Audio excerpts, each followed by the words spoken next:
са взаимни и аз се съжалявам, защото си някакъв анонимен мишок. Що не ти махнеш анонимността и не ми го кажеш?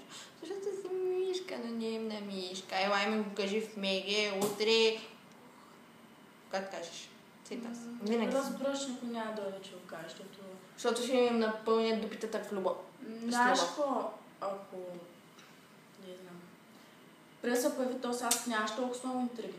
Пък сега всеки говори как го били тропали в фаска, кой кому бил писал, пък то де-факто може всеки да ти ги пише тези неща. Да, може ти да ми ги пишеш, знаеш ли? Ти ги пишам със сигурност, ама... Тъй, че ти като не си смешен като мен, що не си махнеш анонимността и не дойдеш да ми го кажеш в лицето. Мисля, че ще ме засегнеш точно в някакво анонимно сайт, де всички се тропят. Не, аз мисля, че то сайт по принцип е за някакви въпроси, които... Не знам, някакви по-нормални въпроси, не да тропаш хората нон-стоп. Като че можеш да кажеш нещо на някой, излиза, че пича на кафе. Казваш му, идваш и ми кажеш, ти си смешна, да. аз ти мисля за смешна. Не да ми пише тук в някакъв момент сайт, че аз съм била смешна. Защото ти къв си, ти си още по-смешно от мен, що ми пишеш анонимно, че аз съм била смешна. Извинявай.